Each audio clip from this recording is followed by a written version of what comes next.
Аңшылық алғашқы секірістен тіпті топ ізіне түспес бұрын басталады.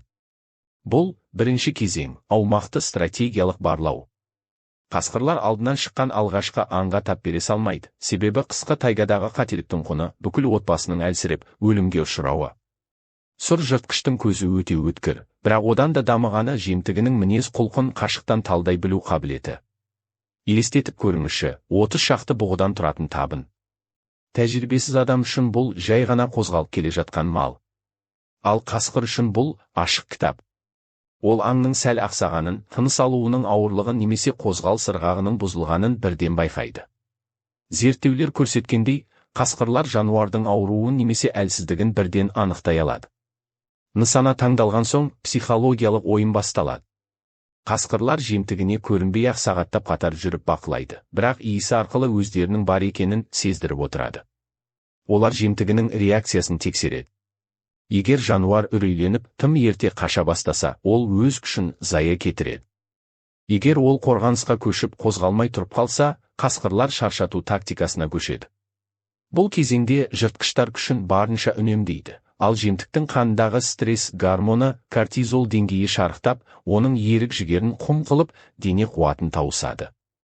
Қызығы сол, қасқырлар қуғын басталмай тұрып ақ ландшафтты өз одақтасы ретінде пайдаланады. Олар табысты айналып өтіп, желді өздерінен жемтікке қарай бағыттайды да, оларға үрей туғызады. Бұл олжаны қасқырларға қажетті бағытқа, терең сайға, жұқа мұзды қатып қалған өзенге, немесе тұяқты жануарлар үшін жүруі қиын терең қарлы алқапқа қарай айдайды. Бұл өмір мен өлім тақтасындағы алғашқы шақ жүрісі. Жемтік бұдан хабарсыз болса да, ол ойыннан әлдеқашан ұтылып қойған. Егер нысана таңдау стратегия болса, онда қуғын, бұл таза физика және қасқырлардың айрықша төзімділігі. Қасқыр ормандағы ең жүйрік жануар емес. Гепард тіпті қарапайым бұғыда қысқа қашықтықта оны артта қалдыра алады. Алайда қасқыр, марафоншы, оның дене бітімі бір ғана мақсатқа сай жаратылған, жемтігінің жүрегі тоқтағанша қуа беру. Оның жүрегі шамалас дене бітімді иттің жүрегінен шамамен 30%-ға үлкен. Ал қандағы гемоглобин деңгейі төтенше жүктеме кезінде бұлшықеттерді оттегімен тиімді қамтамасыз етуге мүмкіндік береді. Қуғын басталғанда қасқырлар үнемді әрі екпінді жүріс ырғағына көшеді. Олар бірнеше шақырым бойы 60 км/сағат жылдамдықты ұстап тұра алады. Бірақ олардың басты қаруы шамамен 10 км/сағат жылдамдықпен 10 кейде тіпті 12 сағат бойы тоқтамай жортып жүру қабілеті. Қар қалыңдығы 50 сантиметрге жететін, қатал қыста бұл ешбір жануар шыдай алмайтын сындарлы сынаққа айналады. Олардың табандарына назар аударыңызшы. Бұл эволюцияның бірегей туындысы. Қасқырдың саусақтарының арасында жарғағы бар кең табаны қар тебетін шаңғы қызметін атқарады. Қар үстінде бұлан немесе қабан қарына дейін батып, мұз жарғыш тұяқтарымен қарды жыралап әлек болса, қасқыр 45-50 келілік салмағын тиімді бөле отырып, қардың бетімен сырғып жүре береді. Оның үстіне, қасқырдың аяқ-қолдарындағы қан айналым жүйесі табанның үнемі жылы болуын қамтамасыз етеді. Бұл -40 градус аязда да мұздың жабысуы мен үсуден сақтайды. Ұзақ қуғын кезінде қасқырлар лидерді ауыстырудың бірегей техникасын қолданады. Алдыда жүріп, қарды жарып, желге қарсы бетпе-бет келіп, қуатының 20%-ын артық жұмсайтын жолбасшы, белгілі бір уақыттан кейін қатардың соңына ауысады да, орнын тың мүшесі басады. Бұл топқа сағаттар бойы жоғары орташа жылдамдықты сақтап қалуға мүмкіндік береді. Ал ауысымсыз жүгірген жемтік болса, іштей жанып бітеді. Бұл жай ғана жүгіру емес, бұл қарсыластың физиологиясын әдістемелік тұрғыда талқандау. Қасқырдың әрбір тынысы жемтігін соңына жақындата түссе, жемтіктің әрбір демі ауырлай береді. Бірақ төзімділік жетістіктің жартысы ғана. Нағыз өнер қасқырлардың кеңістікті қалай пайдаланатынында. Қуғынды жоғарыдан қарасаңыз, бәрі хаосты болып көрінуі мүмкін, бірақ іс жүзінде бұл қатаң геометрия. Қасқырлар ешқашан топтасып алып, жемтіктің ізімен ғана жүгірмейді. Бұл тиімсіз болар еді. Топ бөлініп, жемтікті баяу қыса түсетін тірі торға айналады. Көсем мен ең мықты деген жұп жемтіктің дәл артында қашықтықты сақтап, оның тоқтауына немесе бағытын өзгертуіне жол бермесе, топтың басқа мүшелері, көбінесе жас әрі жүйрік қасқырлар, алыс қапталға кетеді. Олар доға сызып жүріп, бұрыштарды қысқартады. Егер бұғы орманға бұрылмақ болса, кенеттен алдынан сұр көлеңке жарқ ете түседі. Қасқырлар жемтікті табиғи тұзаққа айдап, қозғалыс траекториясын дәл диктанттайды. Бұл құлаған ағаштар үйіндісі немесе өзеннің тік жағалауы болуы мүмкін. Ең қауіпті маневр озып шығу әдісі. Тәжірибелі көне қасқыр жемтігінің жолын 2 шақырым алдын ала болжай алады. Ол жер бедерін жақсы білгендіктен, негізгі топтан бөлініп, төбеден асып, үрейлене қашқан жануардың тура алдынан шыға келеді. Бұғының сол кездегі күйін елестетіп көріңізші. Ол бар күшімен қуғыншылардан қашып келе жатқанда, кенеттен бұрылыстан өзіне қарсы жас әрі күш-қуаты тасыған жыртқыш шыға келеді. Міне, дәл осы сәтте оның психологиясы сыр береді. Топтағы іс-қимылдарды үйлестіру іс жүзінде дыбыссыз жүреді.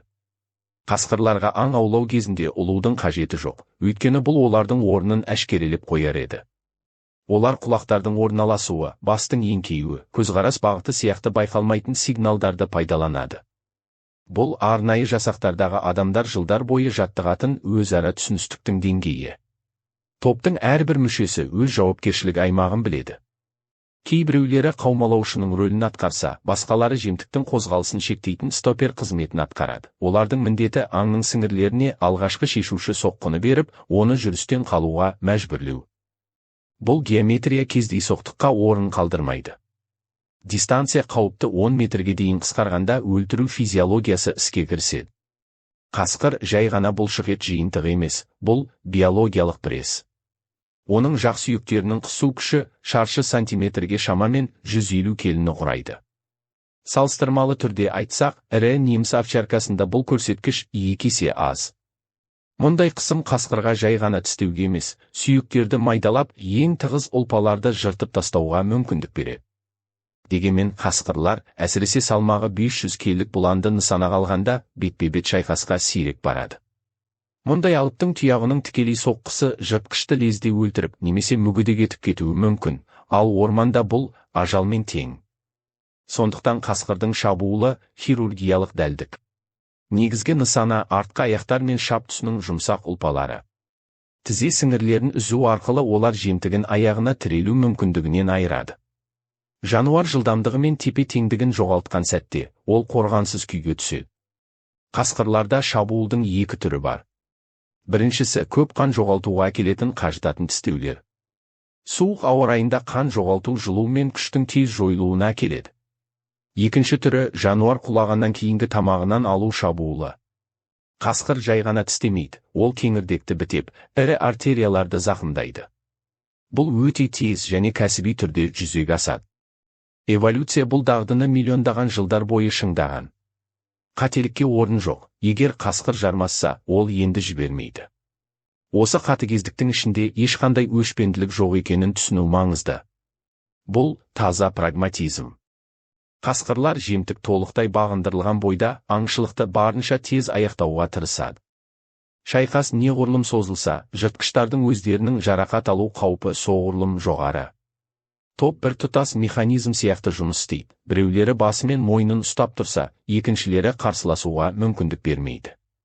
Бұл ұзақ жолдың соңы, мұнда жұмсалған әрбір тамшы қуаттың орны олжаның калориясымен толтырылуы тиіс.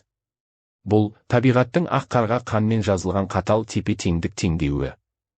Әрбір аңшылықта биологтар қайтымсыз нүкте деп атайтын сәт туады. Бұл физикалық жарақат немесе құлау емес. Бұл жемтіктің ой санасымен күресуді доғаратын сәті. Жабайы табиғатта өмір сүруге деген ерік жігер бұлшықет күші сияқты маңызды ресурс болып табылады. Жануар айналасының түгелдей сұр көлеңкемен қоршалғанын және әрбір жасаған қарқына оны торға тереңірек жетелейтінін түсінгенде ол беріледі. Ұлттық саябақтарда қасқырлардың аң аулауын бақылаған ғалымдар оғаш құбылысты байқаған, белгілі бір сәтте ірі бұлан немесе лос бойында соңғы соққыға жетерлік әлі қалса да, жай ғана тоқтап, басын төмен түсіреді. Бұл өте ауыр, эмоцияға толы сәт. Қасқырлар оны лезде сезеді. Олардың агрессиясы өрши түспейді, қайта мұқият шоғырлануға ауысады. Топ олжаны тығыз шеңбермен қоршап алады. Иерархия бұл жерде қатаң сақталады. Алғашқы тістеу құқығы альфа жұпқа, яғни топты қарлы шөлдің талай шақырымынан бастап алып келген көсемдерге тиесілі. Статистика қасқырлардың әр 10 аңшылығының біреуі ғана сәтті аяқталатынын көрсетеді. 90% әрекет, сәтсіздік, босқа кеткен күшпен көңіл қалу. Сондықтан да әрбір жеңісті финал түрдің өмір сүру үшін өте маңызды. Бұл сәтсіздіктер қасқырларды бұдан да есепшіл әрі сақ болуға үйретеді. Олар ойын үшін өлтірмейді. Олар ертең бөлтіріктері суық таңғы орманда алғашқы демін ала алу үшін өлтіреді. Қайтымсыз нүкте тайгада барлығының өзара байланысты екенінің еске салғышы. Біреудің өлімі ондаған басқа тіршілік иесіне өмір береді. Қасқырдың аң аулау өнері қатыгездік туралы хикая емес, бұл бейімделудің кемелдігіне арналған гимн. Жемтіктің соңғы демі аязды ауада сіңіп жоғалғанда, орманда салмақты тыныштық орнайды. Аңшылық аяқталды. Өлім математикасы мінсіз жұмыс істеп, сұр жыртқыштың осы ұлан-ғайыр кеңістіктің нағыз иесі атану құқығын тағы бір мәрте дәлелдеді. Дауыс шақырымдарға жететін терең тоғайда тыныштық ең құнды қаруға айналады. Біз қасқырлар бір-бірімен қарым-қатынас жасап, үнемі ұлиды деп ойлауға дағдыланғанбыз, бірақ аң аулау кезінде топ радиоүнсіздік режиміне толықтай көшеді. Бұл жай ғана дыбыстың жоқтығы емес, бұл биологиялық интернетке теңеуге болатын невербальды ақпарат алмасудың күрделі жүйесі. Құйрықтың әрбір қимылы, бастың әрбір еңкеуі, тіпті альфа еркектің көзқарас бағыты да қуғынға қатысушылардың қалған мүшелері үшін өмірлік маңызды ақпарат. 10 шаршы шақырым аумақта фигуралар бір мезетте қозғалатын аса күрделі шахмат партиясын елестетіп көріңізші. Қасқырлар қалың тоғайда бір-бірін көрмесе де, іс-қимылдарын қалай үйлестіреді? Жауабы жер бедерін жетік білуінде және өз тобының психологиясын терең түсінуінде жатыр. Тәжірибелі қаумалаушы қасқыр жердің бедеріне және жемтіктің бағытына қарап, өз серіктесінің 5 минуттан кейін қай тұста болатынын тап басып болжайды. Бұл неокортексі, ми қабығы, дамыған жоғары дәрежелі жыртқыштарға ғана тән көрегендік. Олар бір-бірінің ниетін микросигналдардан, бұлшықет ширығуынан, тіпті жүгіру ырғағының ерекшелігінен ақ оқып қояды. Топтағы рөлдер швейцариялық сағаттың тетігіндей дәл бөлінген. Алдыңғы сапшылар болады. Бұлар әдетте 2-3 жастағы, қайратты әрі жас қасқырлар. Олардың міндеті жемтікті үнемі мазалап, алдап соғу арқылы оны үрейлендіріп, бағытын өзгертуге мәжбүрлеу. Олар жеңіл атты әскер іспетті, бірақ олардың артында әрдайым үлкен тәжірибесі мен салмағы бар алыптар, көне қасқырлар жүреді. Олар босқа күш жұмсамайды. Олар алдыңғы сапшылар олжаны ашық алаңға шығарғанша немесе табиғи кедергіге тірегенше сабырмен күтеді. Қызығы сол, бұл жүйеде әлсіз болып көрінетіндерге де орын бар. Омега қасқырлар немесе кәрі даралар көбіне маяқ қызметін атқарады. Олар биік жерлерде қалып, табыстың қозғалысын бақылайды және дене қимылдары арқылы жемтіктің қашатын бағытын нұсқайды. Бұл жеке бас мүддесі, ортақ мақсатқа бағындырылған ұжымдық сана. Қасқырдың көзіне қарасаңыз, жай ғана жыртқышты көрмейсіз, бірден бір шешуші соққы беру үшін қоршаған ортаның мыңдаған параметрін сәт сайын өңдеп жатқан алып желінің терминалын көресіз. Сібірдегі қыс, жай ғана жыл мезгіл емес. Бұл әлсіздерді сүзгіден өткізетін қатыгез сын. Бірақ қасқыр үшін қалың қар мен 50 градустық аяз одақтас. Бұла мен бұғы үшін қар өлім тұзағы болса, қасқыр оны тактикалық басымдыққа қол жеткізу құралы ретінде пайдаланады. Бар сыры беткі қабатқа түсетін қысымда. Қасқырдың қарға тигенде кеңейетін табаны шаршы сантиметрге небәрі 100 грамм салмақ түсіреді. Бұл салмағы 200-300 келілік кез келген тұяқты жануардан бірнеше есе аз. Топ ауыр аңды қар кеудеге дейін жететін терең сайға айдап кіргізгенде, ойын ережесі бірден өзгереді. Жемтік ақ тұтқында қалып тірі нысанаға айналады. Бұлан үшін әрбір аттаған қадам орасан зор энергия шығыны. Ол тұяғымен қарды жарып, тізесіне дейін батып әлек болады. Ал қасқырлар болса, қардың бетімен сырғып жүргендей әсер қалдырады. Олар аңды қоршап алып, мойын созым жерде сабырмен күтеді. Олар физика заңының өздерінің жағында екенін жақсы біледі. Қатты аязда тұяқты жануардың метаболизмі тек денені жылыту үшін ғана жұмыс істейді. Қалың қарда жүгіру бұлшықеттегі гликоген қорын санаулы минутта тауысады. Жыртқыштың тағы бір құпия одақтасы мұз жарғыш, наст. Қасқыр үшін бұл ең жоғары жылдамдық беретін тас жол. Ал қабан мен бұғы үшін салмағынан сынып кететін, аяғын тілгілеп тастайтын нәзік шыны секілді. Қасқырлар қуғын бағытын әдейі қатып қалған батпақтар мен өзен арналары арқылы таңдайды. Олар мұздың қай жерде өздеріне берік, ал жемтігінің салмағы астында омырылып кететінін жақсы біледі. Бұл жай ғана аңшылық емес. Бұл жемтіктің қарсыласу, еркін баяу әрі нық басып жаншып тастайтын табиғат заңдарын механикалық пресс ретінде қолдану. Бұл мұзды текетіресте жылу мен қуатты үнемдей білгендер ғана жеңіске жетеді. Қасқырдың жүні ерекше. Қалың мамығы қардан суланбайды және ауаны ұстап тұрып термос әсерін тудырады. Қасқыр қар үстінде жатқанда астында су да пайда болмайды. Оның жылу оқшаулауы сондай мінсіз. Ал жемтігі болса қуғыннан қызынып терлейді. Терісіндегі ылғал қатып, терісін мұз қабықшасына айналдырады. Бұл оны ауырлатып, қимылын шектейді.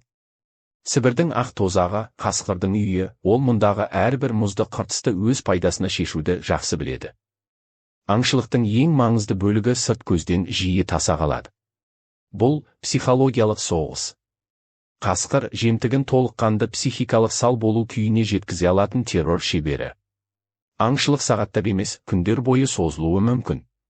Топ бұғы табысын 48 немесе 72 сағат бойы ізінен қалмай қуалады. Белсенді шабуыл жасамайды, бірақ жануарларға тынымда бермейді. Бұл ұйқы мен демалыстан айыру стратегиясы, ол ең мықты деген бұқаны да әлсіз, әрі бағытын жоғалтқан мақұлыққа айналдырады. Мына көріністі елестетіңізші: түн, аяз, тайганың тылсым тыныштығы. Шаршап шалдыққан бұғылар күш жинау үшін жантая берейін дегенде, қараңғылықта ондаған сары көз жарқ етеді. Қасқырлар шабуылдамайды, олар жай ғана табысты шеңберлей айналады, арасында қысқа әрі өткір дыбыс шығарып немесе бұтақтарды сындырады. Олар жемтігін үнемі шайқас немесе қашу күйінде ұстайды. Бұл кезде бүйрек үсті бездері қанға адреналиннің орасан зор дозасын айдайды. Бірақ адреналин қысқа мерзімді ресурс. Оның әсері басылғанда терең әлсіздік пен енжарлық кезеңі басталады. Сұр стратегтер дәл осы сәтті күтеді. Этолог ғалымдар қасқырлар ұзақ уақыт қуған тұяқты жануарлардың ми химиясында қайтымсыз өзгерістер болатынын дәлелдеген. Қорқыныш оны іштей улайды. Жануар ақымақ қателіктер жібере бастайды. Жай жерде сүрінеді, топтан бөлініп қалады немесе алқапқа қашудың орнына тауға қарай ең қиын жолды таңдайды. Қасқырлар мінез құлықтың мұндай деградациясын лезде байқайды. Олар жемтіктің көзқарасының бұлдырағанын, қимылдарының үйлесімсіздігін көреді. Олар үшін бұл финалдық кезеңнің басталу сигналы. Психологиялық қоршау тобы үшін тәуекелді барынша азайтудың жолы. Ашу ызаға толы мықты аңмен алысқанша оның өз еркімен берілуін күткен әлдеқайда тиімді емес пе? Бұл аңшылық интеллектінің ең биік шыңы. Қасқыр уақыттың қадірін біледі. Аштықтың өзінде өткір пышақтай тілетінін түсінеді, бірақ ол бәрінен де төзімдірек келеді. Бұл нерв соғысында, қанды драманың ортасында мұздай сабыр сақтай білгендер жеңеді. Жемтіктің еркі сынған кезде, соққының өзі жай ғана формальдылыққа, өмір сүру пьесасының соңғы нүктесіне айналады. Сәтті аңшылық бұл той-думан емес, бұл орасан зор қауіп пен қыруар қуат жұмсалып төленген тіршілік қажеттілігі. Қасқыр әлемінде тегін ас болмайды. Әрбір жолы тамағына тістері қадалған сайын, жыртқыш өмір мен өлімнің шекарасында теңселіп тұрады. Биологтардың есебінше, ірі бұланға жасалған бір толыққанды аңшылық топтың әрбір белсенді мүшесінің 15 000 килокалориясын жояды. Егер аңшылық сәтсіз аяқталса, қасқыр қыстың ортасында өлімге әкелуі мүмкін терең энергетикалық дефицитке ұшырайды. Қасқыр үшін жарақат алу қаупі жекпе-жектің әр секундында ескерілетін фактор. Қабанның бір ғана дәл тұяқ соққысы қасқырдың жағын немесе қабырғасын сындырып кетуі мүмкін. Тайгада сынықпен жүрген қасқыр ұзақ өмір сүрмейді, ол аң аулай алмайды және топқа масыл болады. Сондықтан финалдық шабуыл сақтықтың үлгісі. Сіз қасқырлардың ойланбастан мүйізге ұмтылғанын ешқашан көрмейсіз. Олар жемтігі қан жоғалтып есеңгіреп құлағанша жарақат салып, дереу кері секіру арқылы мың кесік тактикасын қолданады. Олжа құлаған соң биология диктанттаған қатаң иерархия заңы іске қосылады. Трапезаны бірінші болып альфа еркек пен альфа ұрғашы бастайды. Бұл тек көсемдік артықшылық емес, бұл стратегиялық шешім. Шешім қабылдау мен топты үйлестірудің басты жүгін арқалаған лидерлер физикалық тұрғыдан ең мықты күйде болуы шарт. Қасқыр бір отырғанда 10 келіге дейін ет жей алады. Оның асқазаны созылып, тағамды орасан көп мөлшерде сыйдырады, ал ол кейін бірнеше күн бойы баяу қорытылады. Бұл қасиет топқа 2 аптаға дейін созылуы мүмкін аштық кезеңін аман алып шығуға көмектеседі. Жеңістен кейін де қасқыр сақтығын жоғалтпайды. Тайгадағы қан иісі, аю немесе жолбарыс сияқты басқа жыртқыштарға арналған шақыру. Сондықтан қасқырлар айналасын жиі шолып, толық тыныштықта тез тамақтанады. Бұл циклдің соңы. Бір тіршілік иесінің қуаты екіншісіне ауысып, сұр кланның өмірін жалғастырады. Осындай қымбатқа түскен әрбір калория ертең қайтадан ізіне түсуге, қорқыныш иісін сезіп, тіршілік үшін күрестің шексіз биін қайта бастауға жұмсалады. Бұл қанды театрдың, қуғынның математикасы мен тактикалық маневрлердің бір ғана жоғары мақсаты бар. Ол көсемнің қарнын тойдыру, немесе күш көрсету емес. Тіршілік үшін күресте алынған барлық калория ақыр аяғында болашаққа айналады. Қасқырлар әлемінде бөлтірік салығы деген ұғым бар. Бұл жазылмаған, бірақ бұлжымас ереже, келесі ұрпақтың амандығы кез келген ересек аңның мүддесінен жоғары тұрады. Сәтті аңшылықтан кейін топ іштеріне бірнеше келі жартылай қорытылған ет толтырып, іңірге қарай 20-30 немесе тіпті 40 шақырым жол жүріп қайтады. Бұл суық пен бактериялардан қорғалған биологиялық контейнер. Олар жеткен бойда тамақты бөлтіріктер мен оларды күтіп қалған күтушілерге құсып береді. Бұл механизм белсенді аңшылыққа қатыса алмайтын мүшелердің де өсу мен қорғанысқа қажетті жоғары сапалы ақуызбен қамтамасыз етілуіне кепілдік береді. Қасқырдың мұрасы тек ет қана емес, білімді ұрпақтан ұрпаққа жеткізу. 6 айдан асқан жас қасқырлар топқа қауіпсіз қашықтықтан еріп жүреді. Олар қоршаудың геометриясын, аналарының жемтіктің әрбір қимылына қалай жауап беретінін бақылайды. Бұл қателік өліммен бағаланатын өмір бойы оқу процесі. Әрбір сәтті әрекет естелікке жалғыз дұрыс алгоритм ретінде жазылады. Қасқырлар генін ғана емес, жүздеген ұрпақ бойы нақты жер бедерінде шыңдалған аңшылық мәдениетінде береді. Тауда өмір сүретін топ батпақты ойпаттағы топтан бөлекше аң аулайды. Бұл нәзік баптаулар атадан балаға ауысады. Дегенмен бұл мұраның құны тым жоғары. Зерттеулер көрсеткендей, жас қасқырлардың 60% екінші туған күніне дейін жетпейді. Аштық, бұлан тұяғынан алған жарақаттар мен басқа үйірлер мен қақтығыстар олардың қатарын үнемі сиретеді. Бірақ аман қалғандар табиғи арнайы жасақтың элитасына айналады. Олар мыңдаған сәтті және сәтсіз шабуылдардың тәжірибесін бойына сіңірген. Бұл үздіксіз жетілу процесі, мұнда әрбір жеңісті аңшылық түрдің биологиялық мәңгілігіне салынған инвестиция. Топтың генетикалық қарызы, жыртқыш пен жемтіктің қанымен төленіп, Сібір тайгасының ұлы тепе-теңдігін сақтайды. Мұнда өмір өлімі арқылы әрдайым өз жолын табады. Қазіргі әлемде қасқырдың аңшылық өнері эволюция миллиондаған жылдар бойы дайындамаған жаңа сын қатерлермен бетпе-бет келіп отыр. Бұл адамның өз технологиясымен және ландшафтты өзгертумен келген кезеңі. Сібір ұлан-ғайыр, бірақ сонда да адам жолы мен сұр көлеңкелердің ізі жиірек тоғысуда. Қасқыр үшін адам жай ғана бәсекелес емес. Ол, тіршілік үшін күрес қашықтығының құрылымын өзгертетін, аңдарды мүмкін емес жылдамдықпен бейімделуге мәжбүрлейтін басты фактор. Қасқырлар өздерінің тактикалық схемаларында адам факторын ескерудің таңғажайып қабілетін көрсетуде.